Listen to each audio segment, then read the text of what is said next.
not going live, but hey, we're going live now. And I just want to make sure We real are. quick as I'm setting this up, I'm clicking the go live, select go live once the streaming software is up. Yes, I believe we have it on all our platforms We now. are So, up. no matter what else happens today, Larry Mastropieri, broker on the Mastropieri Group, I feel like we've really accomplished something. And it's something that I'm proud of. So now that I'm done patting myself on the back, we have a lot to talk about this evening. Moving and shaking happening in our nation's capital still. You may have heard about Elon Musk. He is heading up the Department of Government Efficiency. It's a special task group that is charged with trying to commit to these cost-cutting initiatives that will save our country a lot of money and try to get the budget back on track. Obviously, there's a lot of pushback that, hey, this is not an elected official. You need to go through the right channels, which is Congress, to try to keep our focus, narrow. Let's kind of take it at face value that, hey, we're all happy with how we're going to go about these cutbacks. What ties in the real estate today, and I found this very interesting when I first saw this, is how Elon Musk has announced that their latest, area they're going to try to cut back on the budget is the General Services Administration. Now, that's the agency responsible for managing federal real estate. GSA oversees 360 million rentable square feet across the U.S., and that would be a huge, huge cost saver in theory. If you cut it back by Musk threw out the number up to almost 50%. So Larry, being a real estate guy yourself, what was your initial reaction when you saw the prospect of, hey, we have all this land and semi-empty government buildings. Why don't we just sell the land? It's kind of interesting because they also go in to talk about how we're trying to bring everybody back to the office. All the right. If there is still an office, you can come back to it. If not, exactly. I'll see you. So that was my initial reaction. I'm like, well, I get it. Like a lot of it's not being used, but if everybody comes back to office, is still a lot of it not being used? There's probably a lot of it's still not being used. So, right? Yeah. Get rid of it. Now, I saw this in the notes, and shout out to The Real Deal, who did a nice article on this whole thing. They said that the GSA's staff is sort of accepting the fact and trying to make light of the fact that, my goodness, that theoretically many of them may be out of a job soon. They're referring to Elon Musk's team as the Bobs. Now, if you've seen the movie Office Space back in the late 90s, there was a point where there was a big cost-cutting portion. They bring in this two guys named Bob, and they sit down with each employee and they go, so what is it you actually do here? And I saw the memes where it was like Elon Musk and some of the guys head over the Bobs, and that's what it said. And I'm like, man, I guess there's probably a bit of that going on, right. Which, I understand that can be nerve-wracking. I've been fortunate. I've never been in a position where, I was sitting down trying to argue for having a job. But, that's still kind of funny. It's great. It's great. Yeah. It's great. I don't care what side you're on. It's still hysterical. Right. We'll see how much of it, actually comes into effect. But, could you even hazard to guess if realistically they say here, 200 million square feet of government space was put on the market? Because the land in D.C. alone, obviously Washington, D.C. is a very expensive place to live. My sister and her family would say, I know it costs a lot. Could you even put a figure on how much money that could potentially save?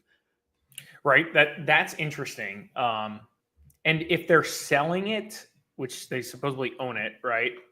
If they're selling it, they made a comment here, which was somewhat concerning. It says a massive property sell-off could drastically lower property values, particularly in DC, with estimates suggesting buildings could be sold for as little as 30 cents on the dollar.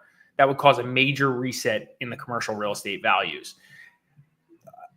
I guess you just have to be careful what you do when you do something like this. They got to take it easy. They can't. You can't just put all this on. Have a fire sale here. Yeah.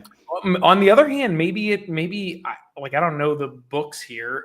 Maybe these things cost a lot to own, And to hold taxes, whatever, I guess it's the government. So I don't know how Right. you consider property tax. I'm sure they're paying property tax to the local government, right? Mhm. All that stuff. Maybe it's better just to sell them off right away. If you're a real estate owner and you own office space in DC, I wonder how you feel about this, I mean, So yeah, again, it, it's like, I know it's pricey. I have to imagine it's, that you'd be saving some significant moolah here, but yeah, that's again, and we've heard about it a million times already with the underutilized federal space, as you referred to. I mean, my goodness, 12% of the office space in the DC area for federal government agencies is being used. Like, now, granted, the pandemic obviously made a profound impact and all that, but that was like 4+ years ago. yeah. Wow, that's just like, Another imagine comment going here. into work that. I mean, it's like Yeah. 12%, and you're in a big office. I mean, it's like a little over 1 out of 10 offices would have a person in it. Like, what? That would be so weird. This stat's also crazy. They say, for instance, the Department of Agriculture, USDA, has enough space to accommodate 7,400 employees, but only 456 employees showed up to work daily on average. So again, if they make everybody come back to work, I don't know if that's 7,400 employees that come back to work, or if it maybe is just like 1,000 or 2,000 employees. Either way, that's a lot of extra space to repurpose or get rid of. Well, I was going to Right? say, heck, instead of spending all the money on the luxury hotels and such to house migrants, you could have been using, maybe, I don't know, that extra 87+% space to rent out rooms there. Again, it's like, there's so much inefficiency there, regardless of how you go about selling it. That it's just like, gosh, like, how? Yeah. Only in the government can you get away with that. That's crazy. Yeah. All That's right. nuts. So anyway, I just feel like that needed to be addressed because, it's the elephant in the living room, and we'll be hearing a lot more about this for the weeks, months, and maybe years to come. So let's. Yeah, this will be interesting to see how this plays out if they actually execute on just selling off a bunch of this stuff, and how it really impacts the local DC real estate market, or just the national market, depending on where all these properties are. Yeah. So maybe not a bad idea. Maybe not a bad idea. I mean, as opposed to, some other places that are dealing with their own set of issues, like in West Palm Beach. This is the, and it's funny because just the other day we were talking about the luxury condos going up across downtown West Palm Beach and such. The La Clara, which I don't know if we actually had discussed La Clara. We haven't. Did we touch on that one? I mean, it's a high-end waterfront condo in West Palm. They're getting sued. Apparently there's condo owners, including American Express heiress Stephanie Curry Ingram and Marvel Studios exec Louis D'Esposito. They claim they were misled about the luxury quality promised in sales materials. You're going to find this hard to believe, Larry, but there are developers out there that try to cut corners when it comes to using materials in their buildings. I'm shocked by that. No way. Yeah, right? Must be. I mean, it's got to be like the first time ever. But my God, buyers paid between 1.5 up to 6 million, with penthouses going as high as 18.8 million, and they're already facing staining, peeling wallpaper, and water intrusion. Okay, so what is your take when you see this whole cluster? They actually go into this later in the article, but we'll bring it to the top. It's like, you'd be surprised at the number of condos that were developed over the past 5 years that I've been in that have some developer related dispute, right? Mm-hmm. And in many cases, when this happens, so if you're a buyer looking to buy in some of these newer condo buildings, there's an element of risk sometimes. If you're not gonna, maybe you're holding this for a few years, maybe not, maybe you're gonna hold it forever, then maybe there's no risk. Or less risk, but there's a level of risk, because if there is some kind of dispute and if it's serious enough, it's going to impact the ability to sell in that building, right? Other people are going to come in. I mean, we toured a few new builds the other day in Boca Raton, and I won't like say any names here, but like we walked into a, and you know this building, John. We walked into a one of the underground garages. Mm-hmm. Oh boy! Like, well, oh really? Water all over the place. Smells super musty. I don't want to say mold, but musty smell. Water on the ground. Mildew. I know that smell. Yeah. You can touch the wall of the garage, and it's wet. So like that whole concept of waterproofing, maybe not working so well. Well, wait, so this is one of the new ones, is that right? One of the new ones. I mean, I was going to say, you've done a few vlogs on this now. It's this incredible achievement in engineering and building these underground garages. So it's not working, at least on this one, I guess. Yeah, I mean, I'm sure it's not easy on many of these, but yeah, something's off. There's a lot to do when you build a condo building, right? And so, the chances of something being messed up is, it's quite possible, right? And so in this case, that's a thing. And supposedly in that case, the developer's handling it. It's not going to be a problem, supposedly. Right. But I would question that. And the buyers I was working with, they were like, nope, not this building, immediately done. We're not doing it.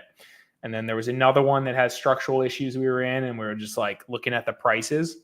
We have a listing in one of them, and they paid, a certain number for their property, and they'd be lucky to get that number today. Right. Again, because everybody's on the market, nobody could sell because of these disputes. So, I mean, this is possibly an issue for this community. So I actually got curious because I hadn't seen this one be an issue. Until we pulled this up for the discussion tonight. And so I pulled, so for everybody's reference, downtown West Palm right here, right? This is where the building is, super close to downtown, pretty good location, great epic views, close to some of the other awesome buildings in the area. And here's just the actives on the market here. This small one isn't on there, but look, Clara, you could see there's a number of actives that have been sitting on the market for a while, but I actually went to double check what these guys paid for these things, and what they sold them for. So like this guy that sold for 2.7, he spent 177 days on market. Oh, wow. Where's he at? Sorry. He paid 2.5. So he got out by the skin. I was going to say, at least he got out clean. I mean, after transaction costs, he probably, if he didn't invest any money in the unit, who knows? Maybe he did. So that's the big question mark there. But if he didn't invest any money in it, he basically got out without, very close. And so, but you have a number of other active listings in here that have been on the market a while. But these guys paid like $2 million for these things, 2.5. And they're trying to sell for 4.5. So that's why these things I see. Yeah. There's no way. There was another guy in here I was looking at. I thought this was interesting. He paid 4.1. And hold on one second. Sorry, but I need Yep. So he paid 4.1. And he's listed for 4.3, I believe it is. So these were investments for, I guess, to a lot of these buyers. Some of these wealthier guys, they buy pre-construction and think they're gonna win big. And historically, over the past 15 years, a lot of guys did super well. Like for the example, the Alina here in Boca. There's guys that bought 21, 22. They rode that wave. They made $1 million on a condo that was, a $3 million condo. Now it's a $4 million, $5 million condo. So that was working. It's not. I don't think it's working anymore. I was going to say. So now we're looking at the people that kind of have missed the boat here.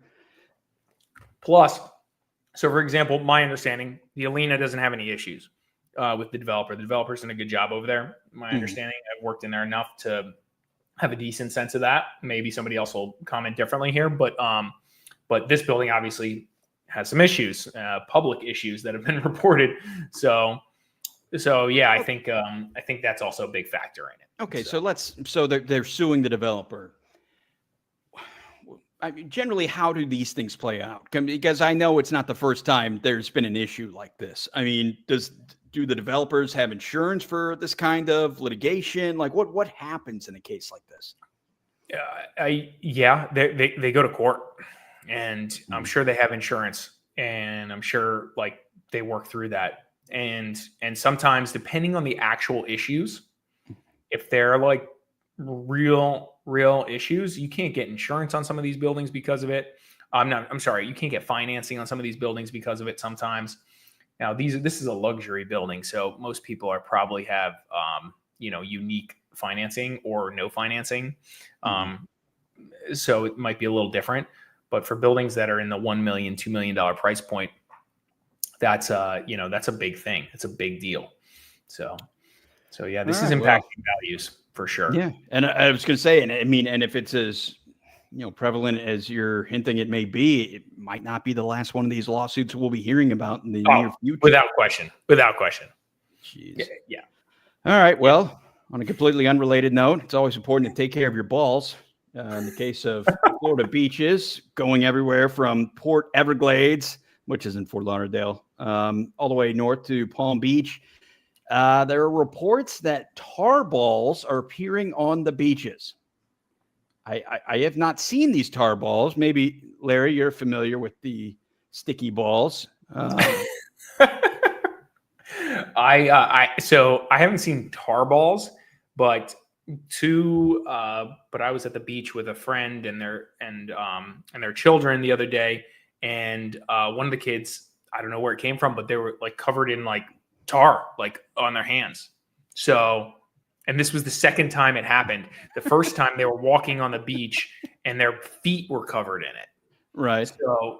So I guess this is a similar root cause.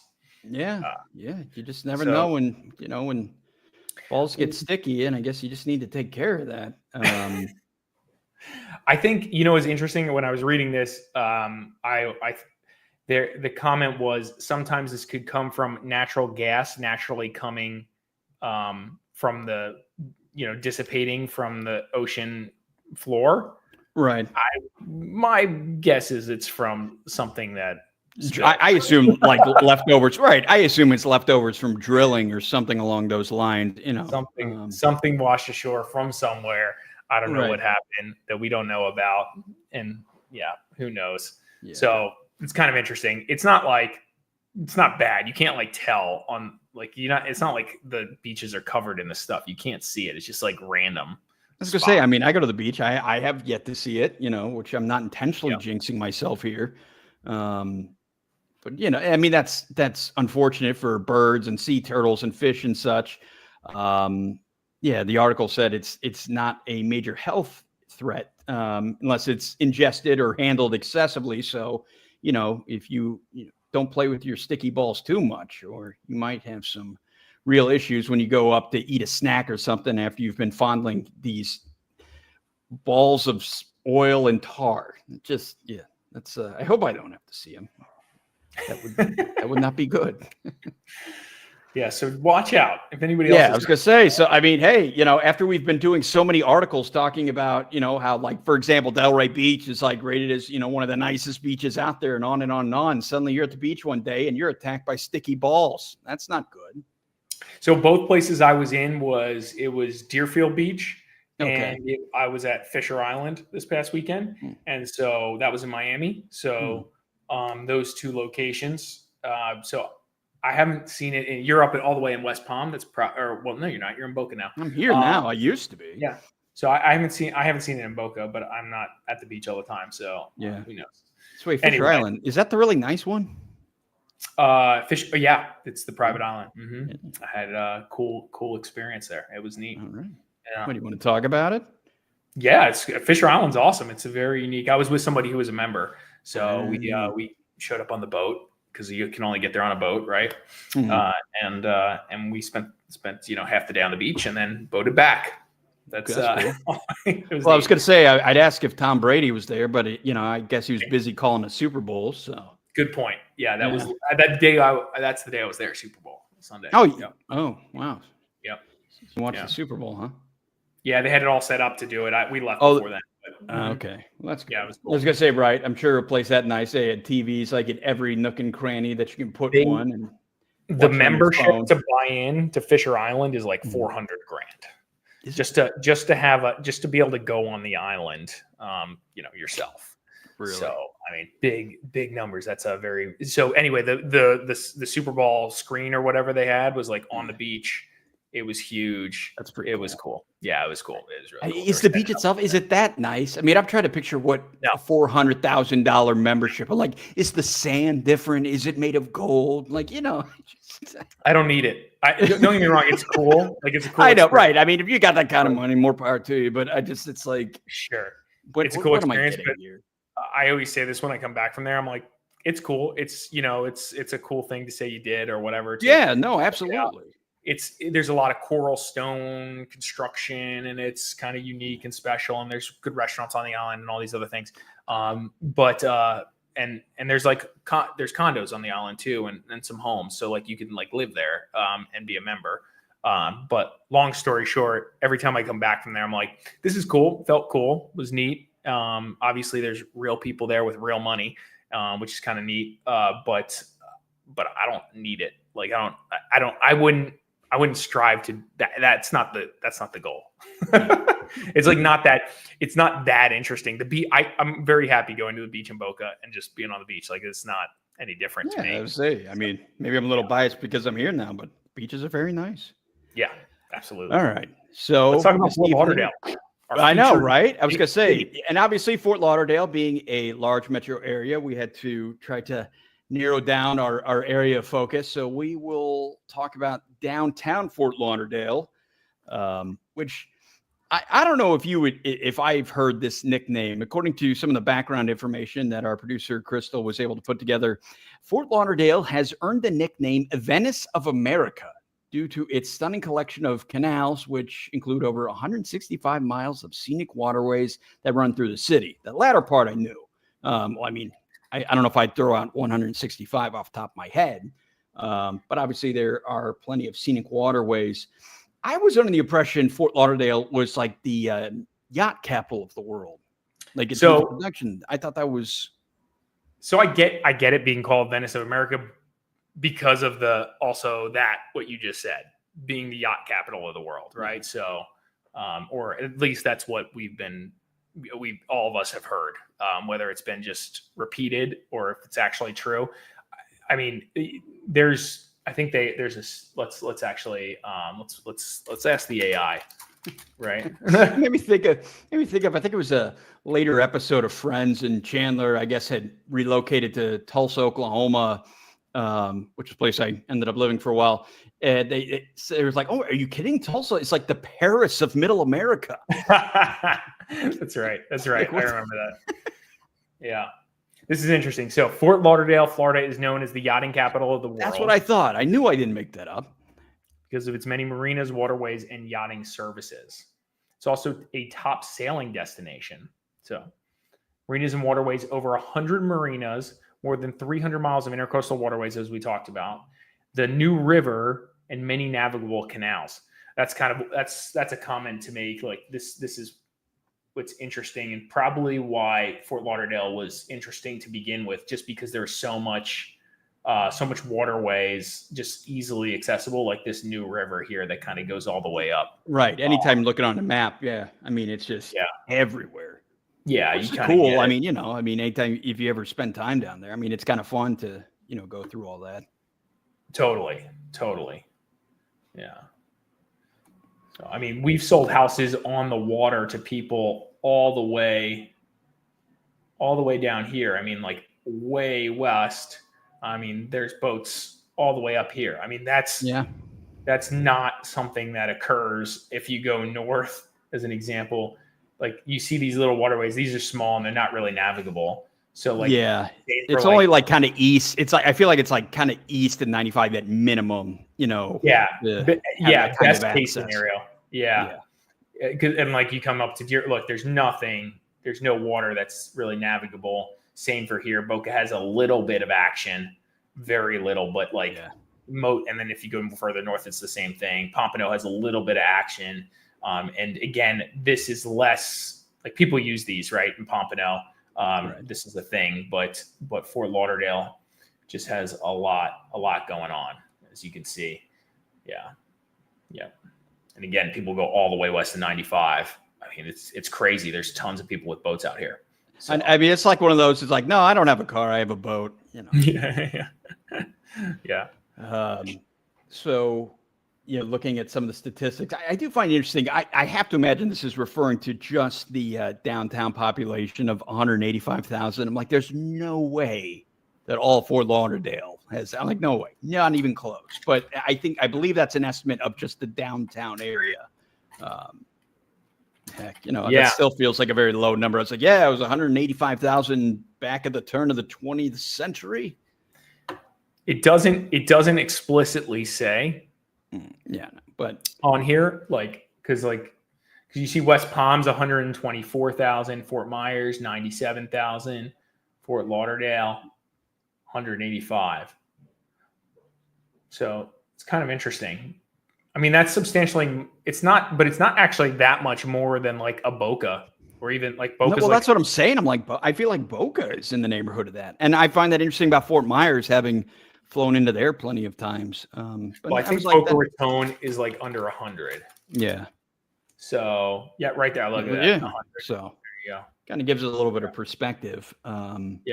So double the amount of humans, close to double the amount of humans in Fort Lauderdale as there are in like Boca Raton, as an example.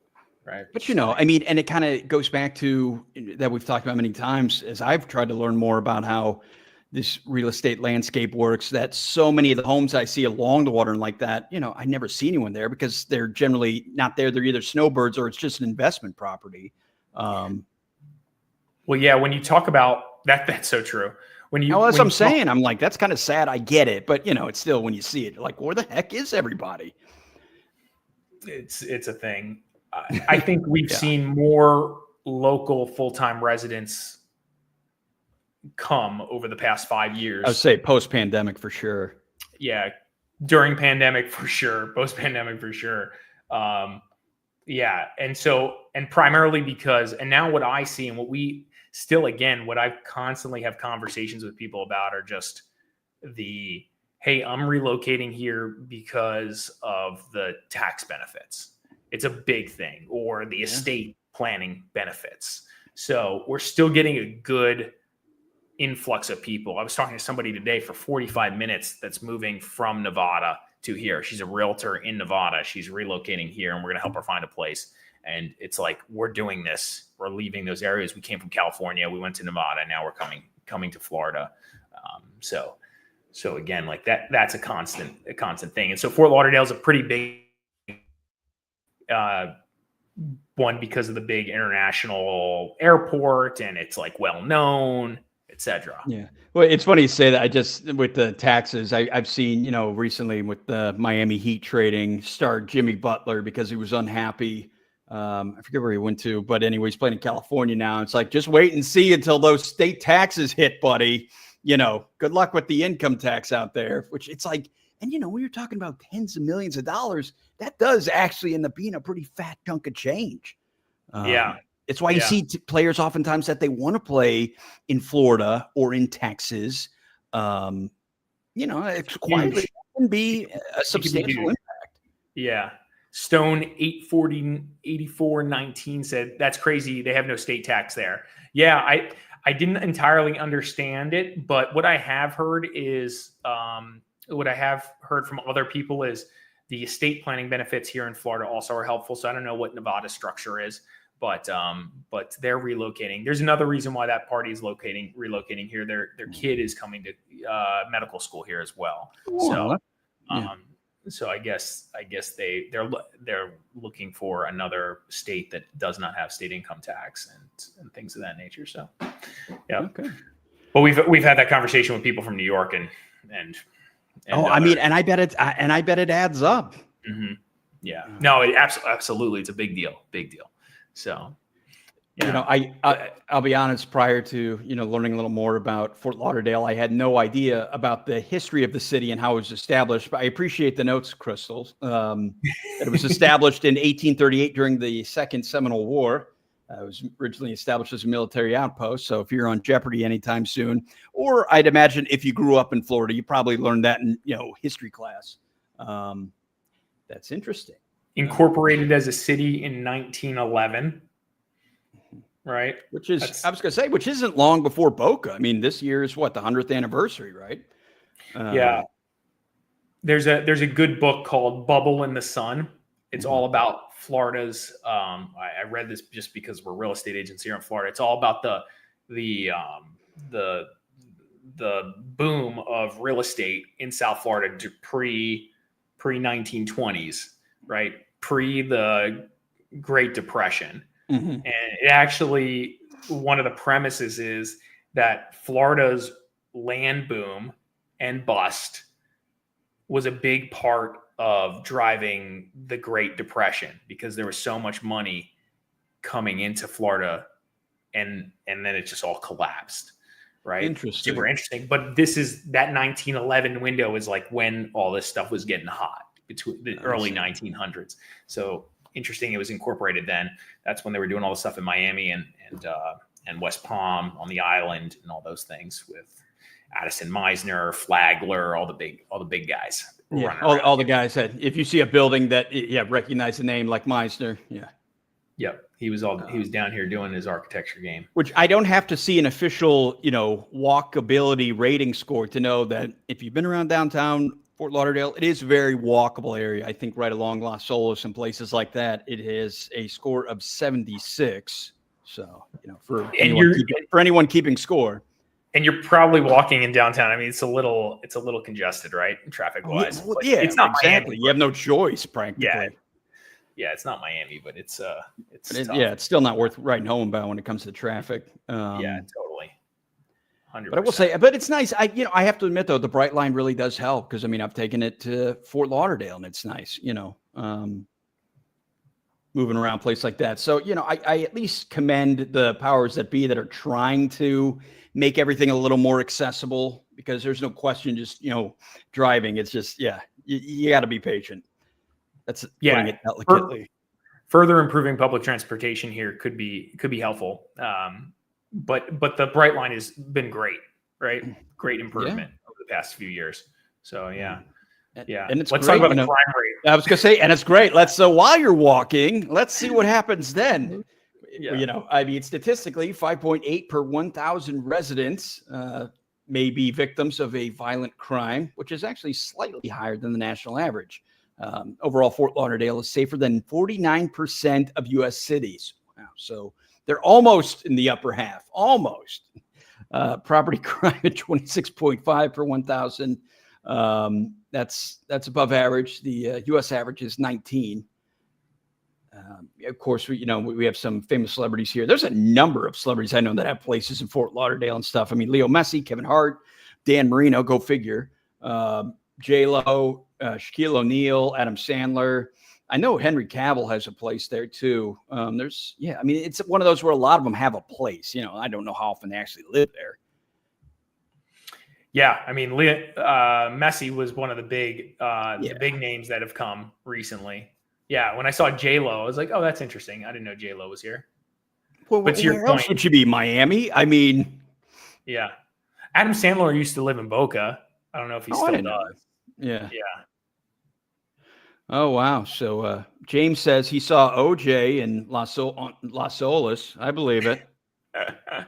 Yeah, I mean, Fort Lauderdale is a real city. When people relocate here and they don't know the area super well, a lot of them look at Fort Lauderdale, Miami. What we've seen is people start in Miami, and there's a cultural difference between Miami, Fort Lauderdale, and West Palm, as far as just a living experience. goes. It's just very different. Miami's a big city. Fort Lauderdale, big but smaller, and relatively speaking, West Palm still smaller. And then just like the humans that are in these different cities are just different, so the culture is different a little bit. So that's a nice way of putting it. Yeah, it's true. It's just true. Yeah. So like, there's like a thing to like. I ask people, where do you want to be? Like, who are you? Like, tell me a little bit about yourself, and I can probably tell you what city you might enjoy best if you're living here. And then a lot of times we end up with people that are like Miami or Fort Lauderdale focused, and then all of a sudden they end up in Delray because they're looking for maybe a more boutique city that's which I like, you know. I like it too. Well, that's why we live over here, right? We live in that area because of that. But obviously we spend a ton of time in Fort Lauderdale because it's just got so much going on, right? Yeah. So yeah. Right. Yeah, I was gonna say there's a place I like visiting. Doesn't mean I want to live there. Totally. I can see it being fun. It's really fun if you're like Fort Lauderdale is really fun if you're, in my opinion, like 20s. Even I was gonna say mid-20s. Early mid-20s. Yeah. Mm-hmm. You know, I think time at the wharf and you know all those places around there. Yeah. No, it's a cool experience. Absolutely. And I'm drawing a blank on the huge condo complex right there that I've met several people that live there. But yeah, I mean, just being able to come out of your building, walk around all the local bars. Yeah, I mean, there's no question that kind of convenience is it makes life a lot easier. If James said he lived in Los Olos for a while and it's really fun, but too fun. Yeah, I can see that. What do you say? But too fun? Yeah, it's too fun. I can see that. Yeah. This is, for anybody who's watching, this is like, including James here, this is like, as James knows, this is kind of like the downtown area right here, right? Los Olas is what we're talking about. This whole little area. I was going to say, which goes quite a ways. Yeah. I mean, there's a lot of shore because, I was trying to think like the elbow room and stuff right there at the coast. The wharf is right here. Yeah. The wharf. Yeah, there you go. Yeah, this is a popular outdoor place. I think there's some. That's the building I'm talking about right there with that huge statue. Yeah.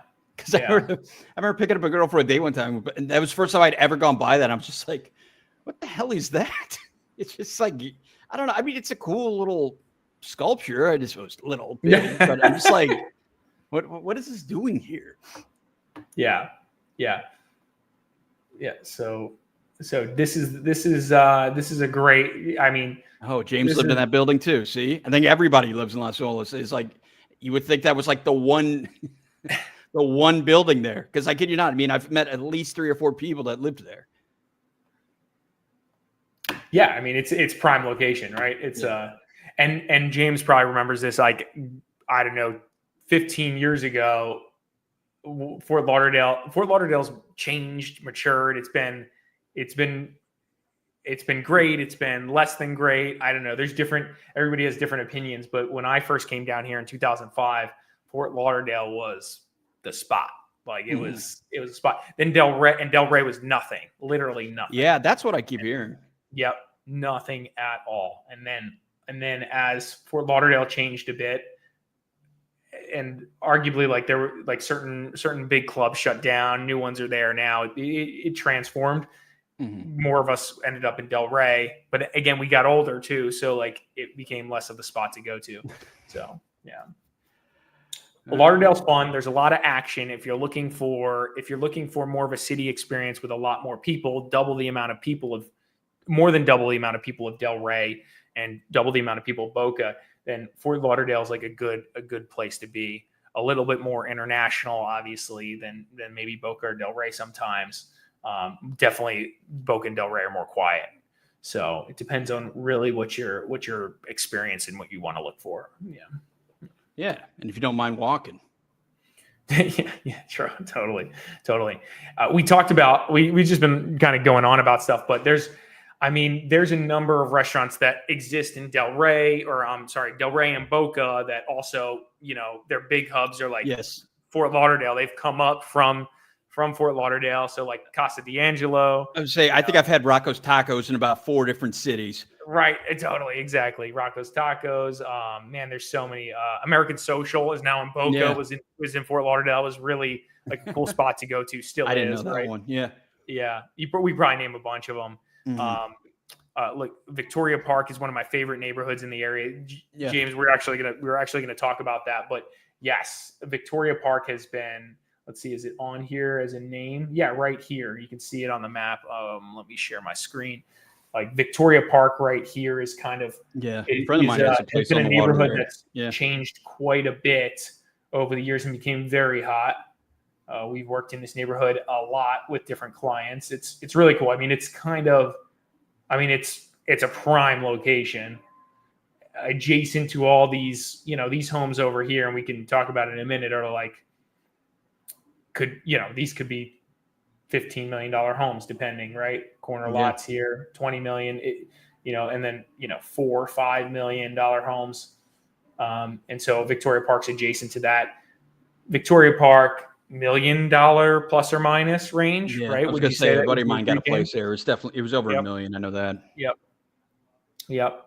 So one of the popular neighborhoods. I'd say you could say it's up and coming, but like most people already know about it. It's like priced in, right? So, but that goes for most places in South Florida anyway. So, well, again, when in the last, it's been a little bit since I've been there, but it's kind of the same difference with what I see going on right around you right now. Just there was a lot of, redeveloped places right there. A lot of new homes. Just these ones, I guess, but right along the water, not all, but mostly kind of single story ranch style. Boat docks, the whole 9 yards. But yeah, I mean, very nice. Yeah.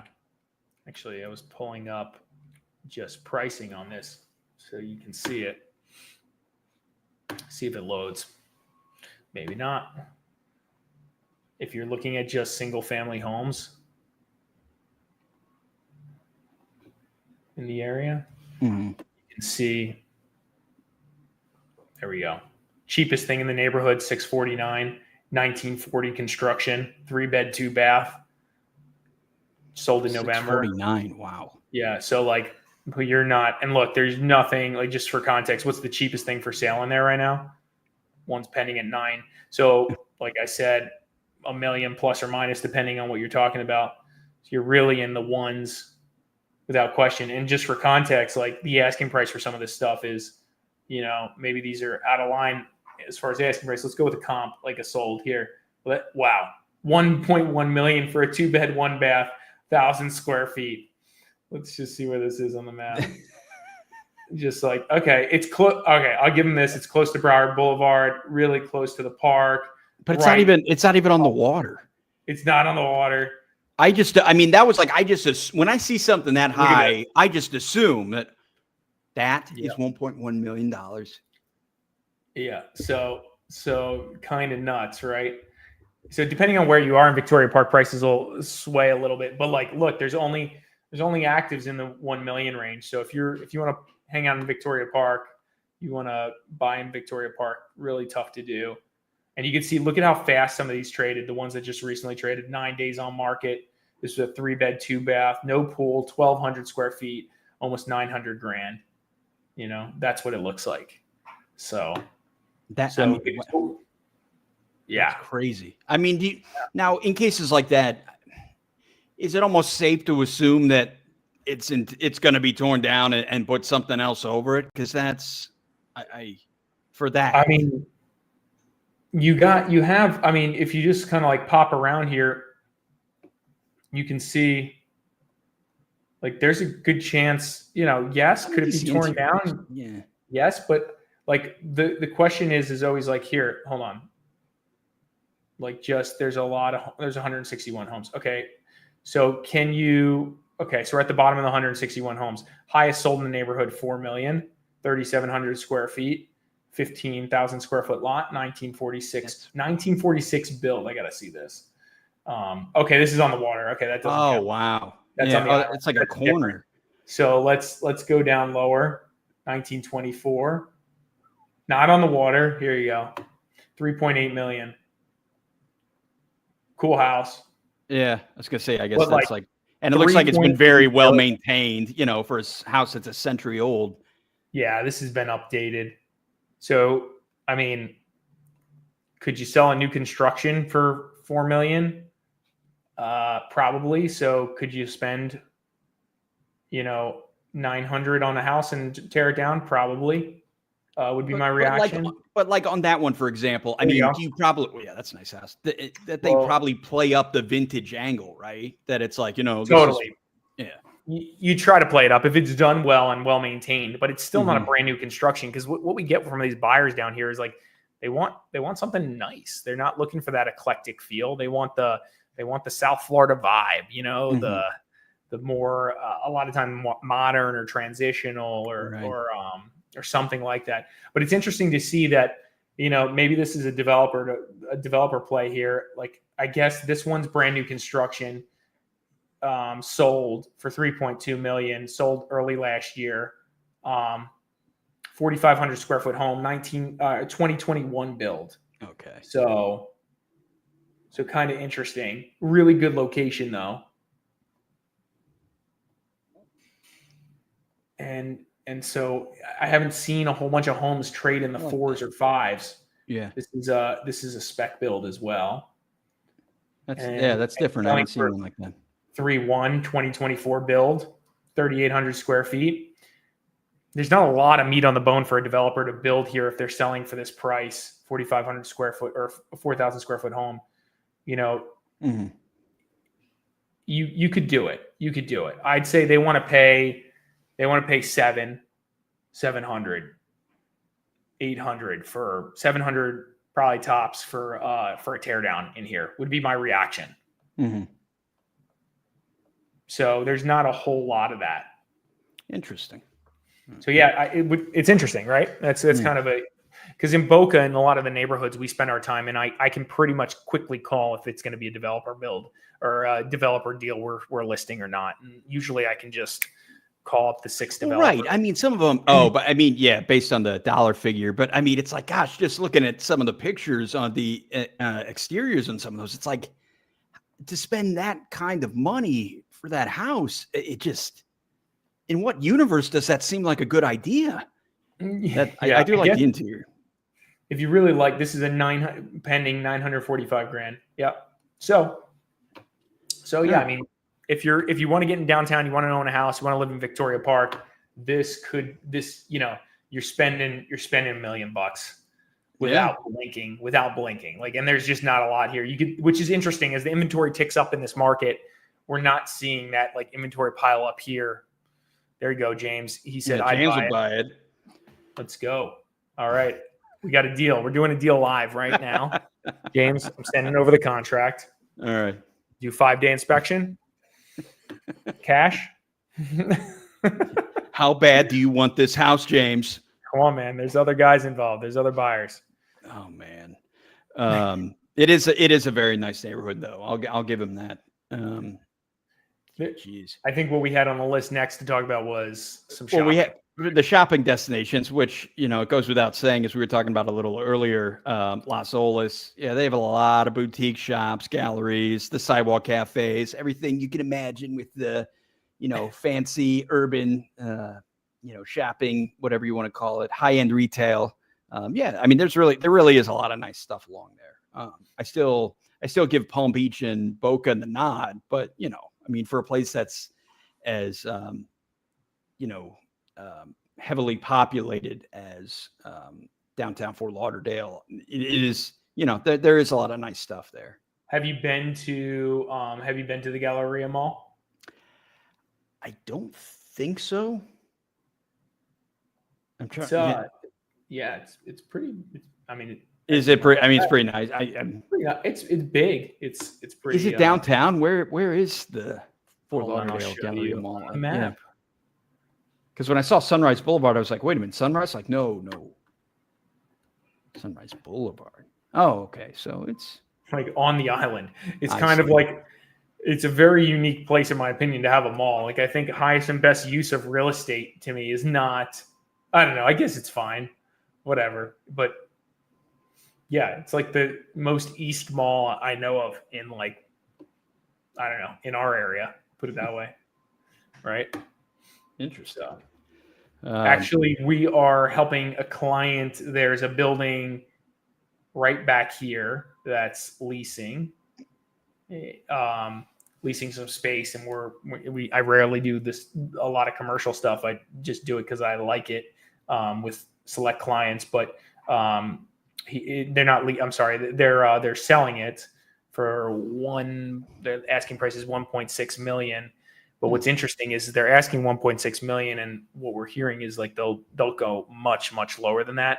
So they've been having a hard time selling some of this stuff. So it's a condo office building or first floor like retail type environment that needs to be completely built out, and so they're having a tough time getting that done.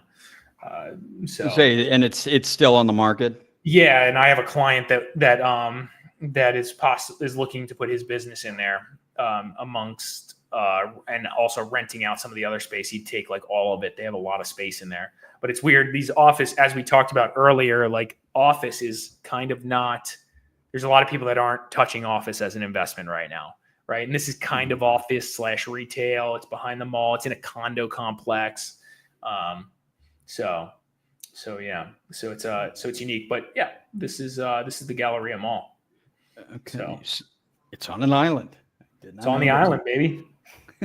So the Bell Harbor shops. But that's Bell Harbor's like in Miami, basically. Well, I was about to say, I was like, wait a minute, that doesn't. It's a little outside of Fort Lauderdale's range. A little too. So we're not talking about that. We were talking earlier about the yachting being the yachting capital of the world, and Fort Lauderdale puts on probably, in my opinion, out of all the South Florida locations, the best boat show for sure. I'd imagine. I mean, I was going to say, I'm trying to think. I've only been to the one in West Palm Beach. I don't think I've been to Fort Lauderdale's. And I was about to say, theirs is later in the year. I think Miami's is going on right now this week.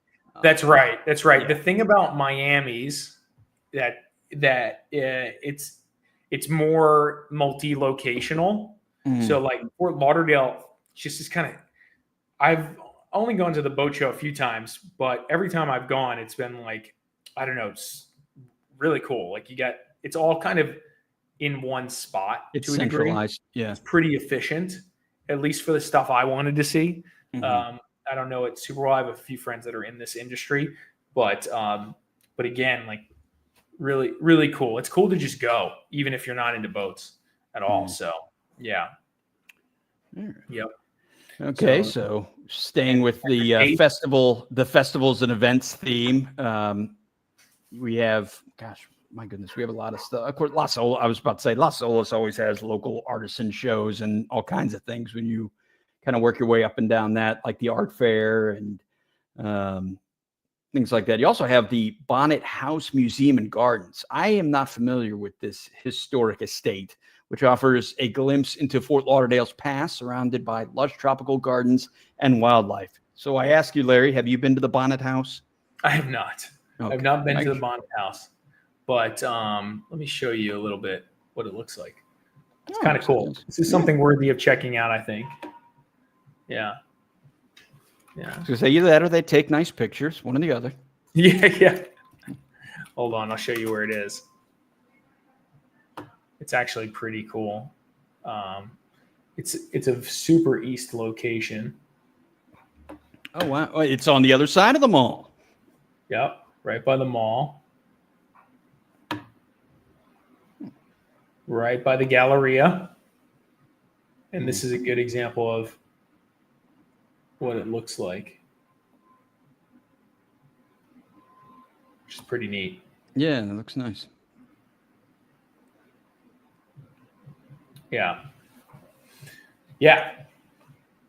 So I was going to say, so we also have the Museum of Discovery and Science, which is an interactive. Have you been here? What, the interactive museum? Come on, man. What? Have you been to the interactive museum? I have not been to this interactive museum. Discovery and Science. I feel like I should though. I've been to What's that? What the heck? I've actually been to the IMAX. Got an IMAX theater in there, so that's pretty cool. I've been to the IMAX in there. Yep. Oh, you have? All right. I have, and it's here. Hold on, IMAX in Fort Lauderdale. I'll show you where it is. It's like in downtown. Oh, is it the only IMAX in downtown? No. Yeah. Yep. It's let's see if it's. Yeah, I'll show you. So it's right here. I mean, you literally park here, go in, and then you can walk out and do the bar crawl right into downtown. Right? Yeah. Interesting. No, I have not been there. Here's the strip. That's pretty cool. Good spot. It's got a 4 out of 4.5. 1,200 reviews. How can you not like an IMAX theater? I mean, it's exactly what you would think it would be. Yeah, what are they complaining about? That's so funny. Here's what it looks like from the outside. The Discovery Museum. I say it looks like it's actually pretty new. Let's see if it plays. There's somebody taking a legal video. Yeah, I was gonna say. Yeah. It's like, come on. Watch a full movie right now. Yeah. Through Google. Museum of Discovery and It's like the line entrance. It's cool. Cool spot. Yeah. We also, as we're talking about some of these places, we also have the Hugh Taylor Birch State Park, described as an urban oasis with scenic trails, picnic spots, kayaking, and opportunities for bird watching. So if you're a bird watcher, it sounds like Hugh Taylor Birch State Park is the place to go. That was a good 1 second. I know, man. That was totally impromptu. We'll send that over. All right. So Waterway Adventures. There's a number of famous waterways with unique, intimate experiences. Okay, so you got the Intimate Waterway Tours. That's a personalized boat tour showcasing the city's scenic canals. You also have Staying Afloat Party Boat. Now, this is more what I was thinking of. It was like, I know I've seen party boats, moving up and down the canals and, the intercoastal. So, yeah, it's like a thing. I mean, there's a lot. Right? And the Fort Lauderdale water taxi, I get that. So if you're looking for a water taxi or a tiki party boat, whatever the case, yeah, Fort Lauderdale's got a lot of that. The water taxi is pretty cool. Water taxi. Yeah. The water taxi is pretty cool because you basically pop into different restaurants and locations. You can kind of do like, I don't know, call it a bar crawl or like hang out, bounce from thing to thing, right? Mm-hmm. So that's kind of neat. I'd say the thing to do if you're visiting Fort Lauderdale, a lot of people will rent boats. It's just a thing, right? So for sure. Yeah. Cool. And then if you're into scuba diving, Lauderdale's got a ton of wrecks. It's like a big thing. I'm totally into that, but I haven't done it too often because I'm too busy working on real estate on weekends now. Yeah. But yeah, fishing is also a big thing. Obviously, jet skiing, kayaking, paddleboarding. But what's unique about Fort Lauderdale is there are a lot of wrecks. So usually, like, we're based in Boca, so like usually we go south. We go to like. Well, I was about to say, yeah. Broward. I know you mentioned Deerfield and some of those. Deerfield's got a handful of wrecks, but even like Fort Lauderdale's. I haven't dove a lot of Fort Lauderdale stuff, but there's a lot of stuff there. Broward County's definitely got a good amount of stuff, and. I don't know if they've sunk a new wreck in a while, but they've done that over the years, which is cool. What do you mean they sink it? Like what? Occasionally, like a boat sinks, they like set up a new one. Yeah. If I could share, if I could share it with you right now, I would. But there's many years ago they tried to sink one in Boca or Deerfield, somewhere we were all pumped up. The whole like scuba world was ready to go, and they tried to sink it, and they sunk it incorrectly. So it fell. It didn't land right. Went so you couldn't look into it. Well, they had all these statues on top of it that were supposed to be really cool when it landed, but it twisted and all the statues got destroyed. They blew it, dude. They blew it. I didn't know that. So I never really thought about that. So sometimes I guess when you put a big ship out to pasture, so to speak, they intentionally sink it off the coast to make it a scuba diving setup. What, and probably to try to grow coral and stuff too? Is that? Yeah, exactly. I mean, it becomes, as long as it's done right, it's good, right? They did a huge one in a military ship in Key West. Mm-hmm. It's been a while now. It's probably 10, 15 years since they did it. But I mean, it's epic. So if they do it right, it can be the coolest thing ever. That's cool. Wow. Yeah. I did not know that. Yeah. I'll see if I can find it. Yeah. Anyway, cool. Cool. Let's talk a little bit about well, you know what we can do? We can get into it next time. Let's do like neighborhoods next time, right? Okay. And neighborhoods and new construction, and just focus on the real estate next time. All right. Let's do that. We'll get into it with everybody. Okay. So stay tuned for the next one. All right. On behalf of Larry Mastropieri, broker owner of the Mastropieri Group, and myself, John Laws of Discover South Florida, I just want to thank you all for tuning in. Hope you enjoyed it. And like you said, we'll see you on the next one. See you guys.